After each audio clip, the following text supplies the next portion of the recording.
Hello, fellow planters. So yesterday I was at the farmer's market here in Colfax, North Carolina, and I stopped by the AB Seed and Company, and sometimes I go there and I'll look at what they have.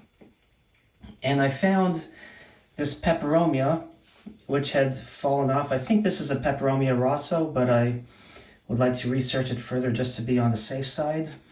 And they had some plants like this that was completely wilted. And I didn't see a price on the pot, and they were off to the side. Then I found their terrarium plants nearby, and they were priced at $6.99, which is a little high for these terrarium plants. Usually you find them for about $3 to $4. Anyway, when I pulled this out to grab, I noticed that in the tray there was this little cutting. You can see how it's dried up at the end. And at the register, I had these two plants, and I asked them what this was, because I noticed it there and everything, and the guy told me it's basically a variegated form of the string of hearts, because this is the string of hearts, string of pearls. Well, I then mentioned that I saw a Peperomia. I went and showed it to him.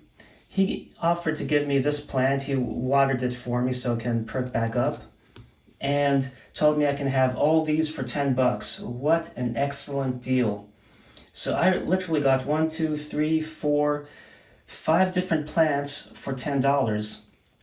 Now, if you look at this plant, I am not convinced that it's the variegated string of hearts, because the variegated one has purple around the edge.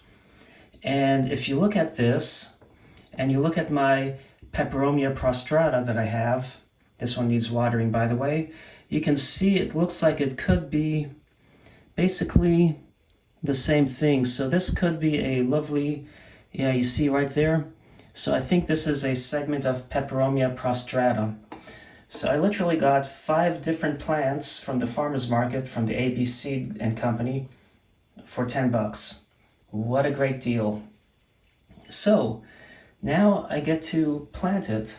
I have tried to research this plant here, and I could not figure it out. I tried the PlantSnap app, which I don't seem to have much luck with that, and the iNaturalist app, that one seems to work the best for me, but neither of them could identify this one, and I like the ruffled leaves on it, even though I don't know what kind of plant it is.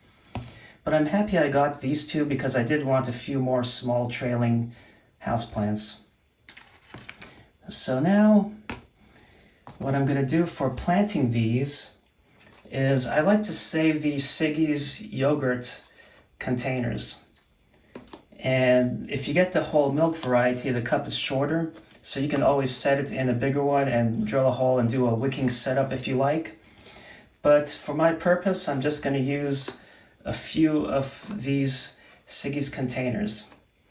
Now, I also, in planting these, because just like Peperomias, the string of hearts don't like the roots to be oversaturated. Consequently, I'm going to fill the bottom with perlite. So I'm going to fill the bottom with perlite, and then I'll pop the soil in here and then fill up the rest with soil. I went ahead and filled them up about equally each with the perlite. So you can thank me in the comments for not actually showing you how I fill this up, something very trivial and wasting your time.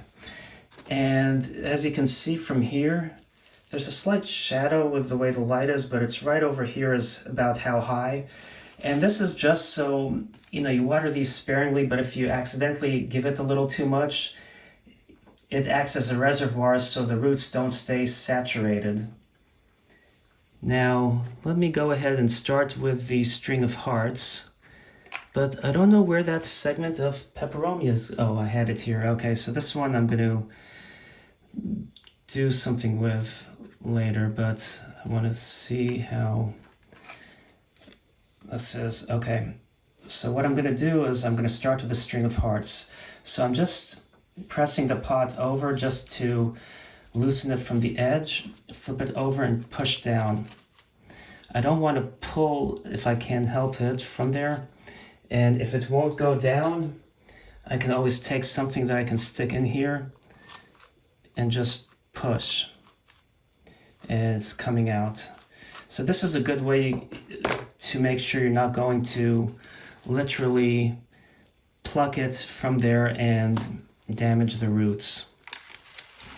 So now I have this in here. Oh look, that does look like a peperomia leaf. But yeah, you'll have a little debris in there, which is fine. You know, it provides humus for your plants. In case you're wondering, humus is decaying organic matter in the soil, not to be confused with hummus, which is the Lebanese dish made with chickpeas and tahini sauce, which is sesame seed paste is what the tahini is made out of. So anyway, I'm gonna just put a little bit, and the soil is really dry, in the side here, and then lift. This I can lift a little bit with if I want to. Some people like to, you know, I just want to make sure it's in the middle. Some people like to remove the soil, spread the roots out, and I try to just keep it in there and let the roots grow out into the surrounding media as a way not to overstress the plant. But everyone has their preference, and what's interesting is some people do something one way and it works really well for them. Someone else tries it and it doesn't work. And so, you know, whichever way you deem best is your choice, because everybody is slightly different in the finesse they apply and employ at things. So, you know, kind of sad this broke apart a little, but it will be fine. It will establish in the pot. So now I'm going to go ahead and pot the others in here, and then I'll show you how they'll be displayed. Okay, I want to show you guys one quick thing. So the soil for the string of pearls, you can see how much perlite they have in my mix. So they put roughly as much perlite in their soil as I do. And because the string of pearls is a succulent, I'm kind of glad they did that. A lot of times nurseries will pot it and they'll grow rapidly and healthily, but when you take them home where they won't grow as fast and nice, they're not in the right soil from the nursery. So just a little thing to rejoice about. So you can see how the peperomia is very shallow rooted, and you can see peperomia likes drier conditions, but the soil for the peperomia, they did not put all this perlite in there, and you don't want to get the roots to stay wet, or they can stay moist but not like saturated, because you'll be surprised at how fast a peperomia will die if you let it sit in a lot of water. So the top portion of this is going to be with the succulent mix, but I'm going to mix a little bit of it together just so I can make it a little more airy, just so it can drain better versus retain water better.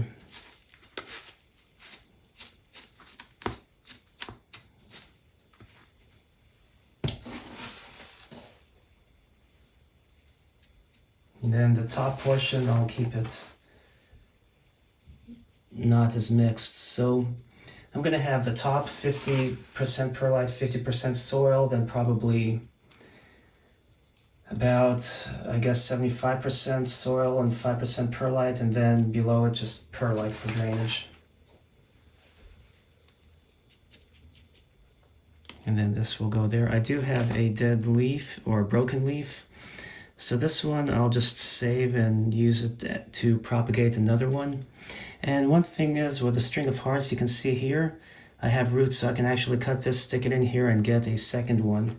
So now we get to this plant, the whatever it is. This one, it's well rooted, so I think I can pull. I'm not going to take the risk. Oh yeah, the roots are sticking out the bottom.